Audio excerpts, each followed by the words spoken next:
Buenas tardes, hermanos, hermanas. Les saludo a cada uno en el amor del Señor.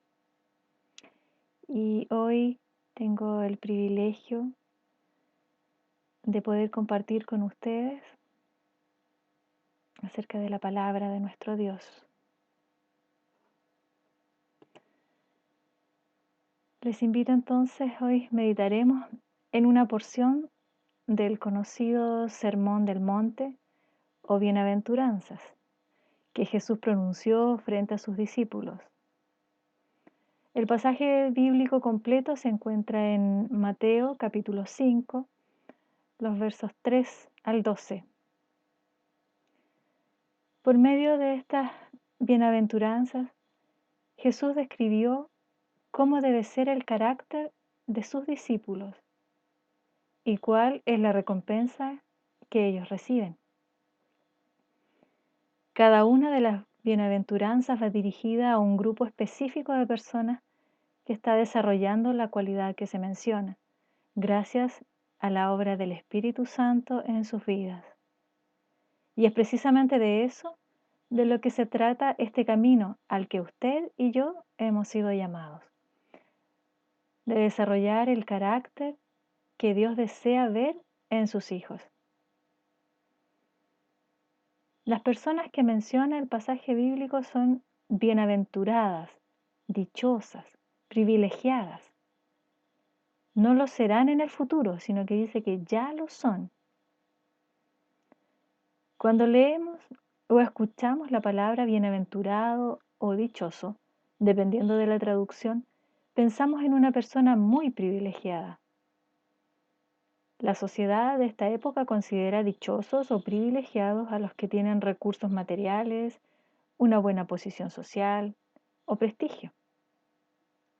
Sin embargo, las bienaventuranzas nos presentan un marcado contraste entre la felicidad según Dios y la felicidad según el mundo.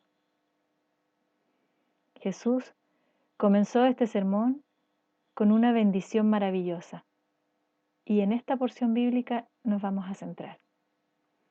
Entonces les invito en el libro de Mateo, en el capítulo 5, nos centramos en el verso 3, que dice, en el nombre del Señor: Bienaventurados los pobres en espíritu, porque de ellos es el reino de los cielos. Leo nuevamente: Bienaventurados los pobres en espíritu, porque de ellos es el reino de los cielos. A primera vista quizás parece difícil de comprender. ¿Cómo se puede ser bienaventurado o dichoso siendo pobre en espíritu? Pero vamos a ver qué nos quiere enseñar nuestro Señor aquí.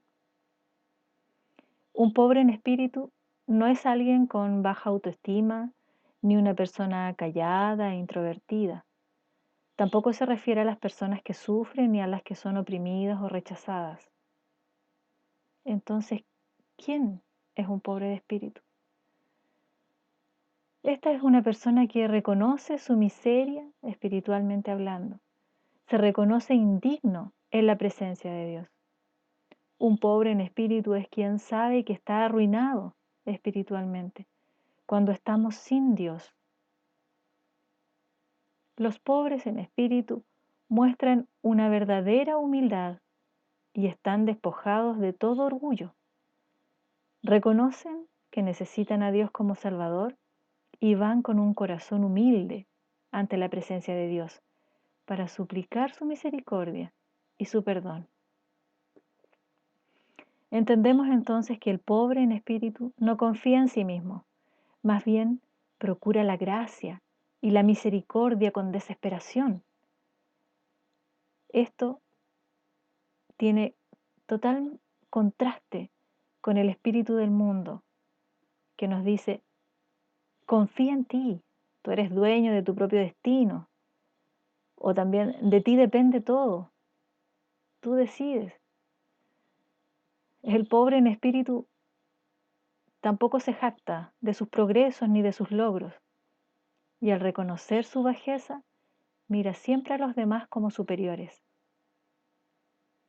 Puedo reconocer que en mí mismo no hay nada, nada de valor, pero tengo un Dios que es todopoderoso y no hay límite a su poder, y que lo que yo hago, lo hago por el poder de Dios. Es ahí donde comienza nuestro andar con Jesús, al reconocer que no somos salvos por nuestros propios méritos, sino por medio de Él y por su gran misericordia y por su gracia. Lo contrario de esto lo podemos ver en la iglesia de la Odisea, en Apocalipsis, en el capítulo 3. Y dice en el versículo 17, porque tú dices, yo soy rico y me he enriquecido y de ninguna cosa tengo necesidad, y no sabes que tú eres un desventurado, miserable, pobre, ciego y desnudo. Los laodiceos pensaban que eran ricos espiritualmente y no tenían necesidad de nada. Sin embargo, ante los ojos del Señor, su condición era lamentable. Debido a que pensaban que lo tenían todo, dejaron de acudir al Señor, dejaron de buscarlo y estaban satisfechos con lo que tenían, y como resultado se volvieron tibios. ¿Y qué dice el Señor de los tibios? Dice que los vomitará. El Señor nos ayuda, hermanos. Cristo no será precioso nunca mientras no seamos pobres en espíritu. Debemos ver nuestra propia necesidad espiritual antes de que podamos percibir su riqueza. El orgullo ciega los ojos y la humildad sincera debe abrirlos, pues de otra manera las bienaventuranzas de Jesús estarían ocultas de nosotros para siempre. El pobre en espíritu anhela reflejar el carácter de Jesús y que Él sea glorificado en su vida. El pobre en espíritu vive en humildad, sometido al señorío de Cristo. En este versículo, Jesús está declarando que es una bendición reconocer nuestra necesidad de ser llenos de la gracia de Dios. Y la recompensa para estos pobres en espíritu es que el reino de los cielos les pertenece desde ya. Dice su palabra, porque de ellos es el reino de los cielos. No tienen que esperar al futuro, ya pueden vivir en la realidad del reino de los cielos. Jesús nuestro Señor, al comenzar su ministerio terrenal, predicó: arrepiéntanse, porque el reino de los cielos está cerca. El pobre en espíritu responde a ese mensaje con un arrepentimiento verdadero ante el Señor y recibe su recompensa. El reino de los cielos llega y transforma su vida. Que Dios abra nuestros ojos y nos dé entendimiento de nuestra bancarrota espiritual cuando estamos sin Él. Que esa convicción nos haga más humildes, más sencillos y absolutamente dependientes de Él. Fortalezcamos nuestros corazones con esta verdad, hermanos. Bienaventurados los pobres en espíritu, porque de ellos es el reino de los cielos. Que Dios les bendiga, mis hermanos.